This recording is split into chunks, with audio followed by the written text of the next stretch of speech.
Hi, how's everybody doing? It's Paul from Magpie 24/7, back again, out and about in the sun at Graft with another view from the van. Hope everybody's okay. Of course, the lads are on the south coast today to see if we can finally beat the fucking hoodoo that is Brighton. Yes, it's Newcastle United making the long trip down to take on Potter's Brighton. And you know, them coming off the back of a very, very, very good, comprehensive, solid, solid enough performance and victory at Old Trafford. Their first victory at Old Trafford, and from looking at their game back, it was done at the canter, to be honest. Manchester United, an absolute shell of themselves, but you can't take anything away from Brighton. Brighton losing arguably two of their better players, and yet still the system stays the same, the plan stays the same, the machine stays the same, the ethics stay the same. And yeah, they go to Old Trafford and they beat them in their own backyard on the on the back of the new manager and everything. It was, you'd have to argue it was an upset, because you're going to Manchester United and everything else like that. But look, season upon season, these have got better and better and better.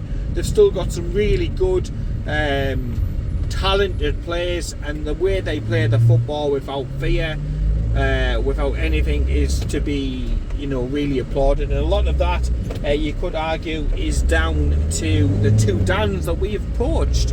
But yes, Ashworth and Dan Burn making their returns, and I'm sure they'll get a very generous, appreciative round of applause off the support down there from the home stands, as well as in the away end and stuff as well. Yeah, Dan Ashworth has done tremendous to be able to help bring about the change, install the culture, putting the systems in to make this modern day Brighton. Because growing up as a kid, I mean, they were a nothing football club. They weren't even a football town, if you will.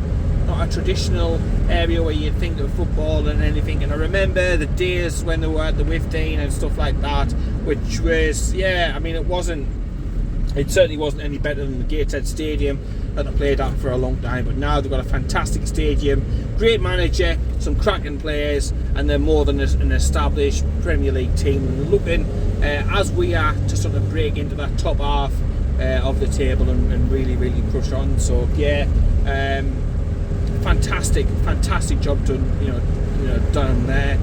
Dan Burn, he's returning, his first visit since leaving to join obviously Newcastle United.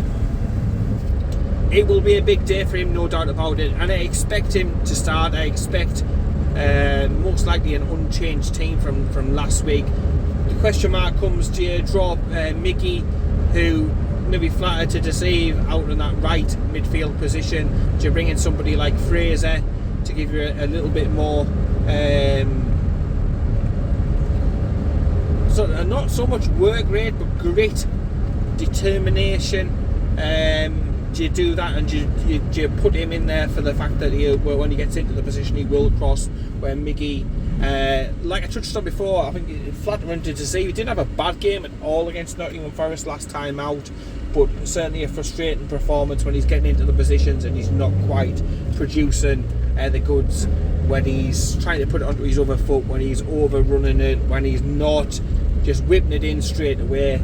A slightly frustrating performance. I love Mickey the bits, but it was slightly maybe frustrating at times against Nottingham Forest. So will he make changes, will he not? I think it's going to be pretty much, it's got to be pretty much what you went with before. Botman therefore will have to settle still for a place on the bench, with plenty of time to come for Botman. And I thought at the back, you can't drop Shea, not after that fucking thunder cunt against Nottingham Forest. And Burn again, he does nothing wrong, and you wouldn't be surprised. I might have a cheeky pound on it actually for Dan Burn to get a goal today. That would be typical and sort of rub salt in the wounds. But I certainly think this game is going to be tight. It's going to be close. It's not going to be a game, I don't believe, of lots of goals. Our record down there is pretty bad, to be honest. I think it's one of them hoodoo grounds. But records are there to be broken, no doubt about that. And I think in the Premier League, if you can go away, if you can get a point, after a good opening day victory. 4 points from 2 games. Remember, it's the battle of 2 teams who won on the opening day. You've been more than pleased with that. Going into the Manchester City game, which is going to be completely and utterly a different kettle of fish. You know, Brighton are a great team, but Manchester City are an exceptional team with exceptional players. But that's for the next time out. I've got a feeling most likely to be a draw.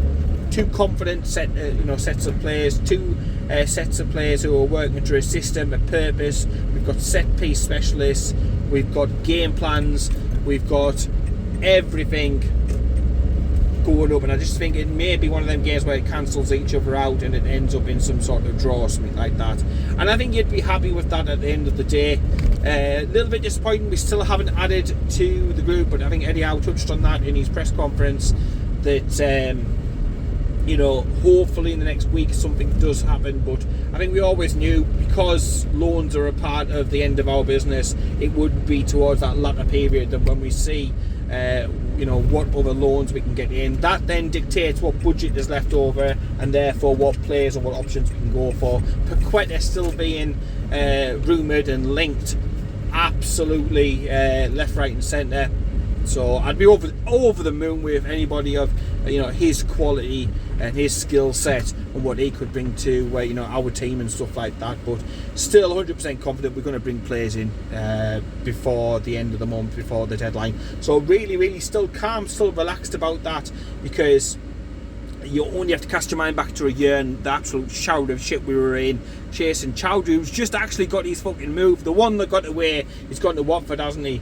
But you only have to cast your mind back to a year with fucking cabbage heat, chasing the likes of Chowdhury, but not chasing them with actually any money. Mike Ashley is owner. Fast forward on a year, Newcastle United are on the rope, no doubt about it. But I think it's important we try and get something on the board. I think Eddie Howe sends us into every game with the mentality of we're going to win the game, try and get something out of the game. A much more positive, forward-thinking mentality than what Cabbage Head had previously. So yeah, I'm confident. I think we can definitely come out of it at least with a point, if not 3 points. But they will be sitting there thinking the same too. But yeah, 2 teams on the up, 2 teams with a very positive and encouraging bright future ahead. Let me know what you think down below. The teams, do you think it'll be just a case of same as again, lads? I mean, last time out, you've got to remember we had the most shots, we had the most shots on target, off target, chances created. It was a fantastic performance, albeit against a newly promoted side and stuff, and one which I think was sort of caught in the headlights. I don't think was expecting what they got. I think Nottingham Forest were totally and utterly blown away, but it will not be like that today, and we're going to have to show a different side, no doubt, if we were to get you know, something to take back home from today's game. There has to be 100% concentration, not giving away anything sloppy, stupid like that. We've got to bide our time, and then when the opportunities do present themselves, that's what I was touching on before, we can't be messing up those chances that are given. We can't be taking the extra touches. We've got to get those attacking movements and moments absolutely nailed on to get anything out of this game against a very good Brighton side. I think we will. I think it'll be a draw, and I think both teams will probably be happy with that moving forward, and you know, as we go further into the season. So yeah, let me know, score below, team as well below, and yeah, keep it tuned, and I'll speak to you later.